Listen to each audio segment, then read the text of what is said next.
Ready start. मानव और प्रकृति के बीच अटूट बंधन है। प्रकृति मानव चरित्र का आधार है। जो लोग प्रकृति से प्रेम करते हैं वे अन्य लोगों के प्रति भी उदासीन नहीं रह सकते। मैंने अपना पूरा जीवन मानवता को देखने में बिताया है, मानो कोई प्रकृति विज्ञानी किसी अनोखे जीव का अध्ययन कर रहा हो। रूस के विशाल एस्टेट्स से लेकर पेरिस की चहल पहल भरी सड़कों तक मैंने हर तरह की जटिलताओं के साथ मानवीय स्थिति की झलक देखी है। इंसान बड़ा ही जटिल प्राणी है। वह हमेशा कई ताने बाने बुनता रहता है।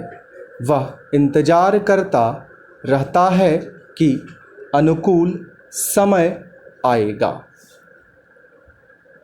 तो वह कुछ शुरू करेगा, लेकिन जो समय या परिस्थितियों के अनुकूल होने का इंतज़ार करते हैं वे कभी आगे नहीं बढ़ पाते हैं।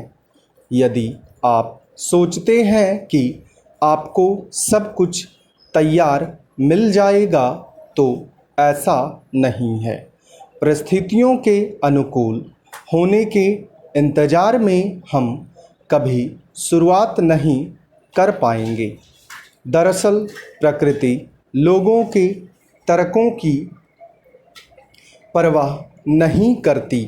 वह अपने हिसाब से चलती है।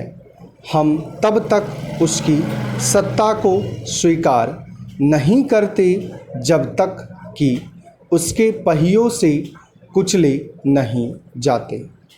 आप करते रहें इंतज़ार, प्रकृति तो अपनी गति से ही चलेगी। प्रतीक्षा करते करते काफ़ी देर बाद मिलने वाली खुशी से उतना आनंद नहीं मिलता, बल्कि इस दौरान आप कई बार भाग्य तक को कोसने लगते हैं।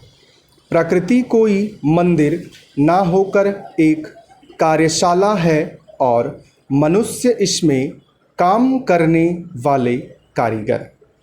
प्रकृति को इससे भी कोई फर्क नहीं पड़ता कि आपने उसके दरवाजे पर कितनी बार दस्तक दी।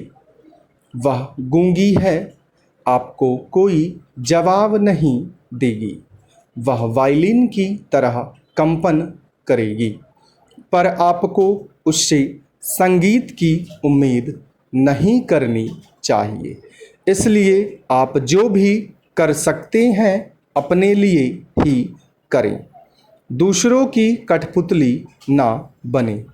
जब आप कोई काम खुद के लिए खुद से करते हैं तो जीवन का असली आनंद उसी से मिलता है। जब तक आप कार्य कर सकते हैं करें। विफल हो जाएं तो सड़क के किनारे बैठ जाएं और बिना क्रोध व ईर्ष्या के सड़क से गुजरने वालों को देखें, क्योंकि उन्हें भी दूर तक जाना नहीं होता है।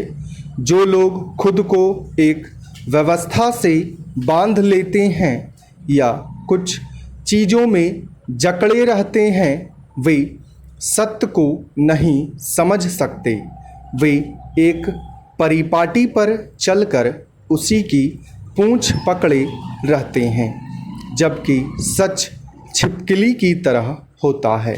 जैसे कोई छिपकली को पकड़ता है तो छिपकली अपने पूंछ छोड़कर आगे निकल जाती है, क्योंकि वह जानती है कि उसकी पूंछ फिर उग आएगी। इसलिए निरंतर आगे बढ़ते रहें। परिस्थितियां भी हमें किसी न किसी रास्ते पर जाने के लिए बाध्य करती रहती हैं। स्टॉप।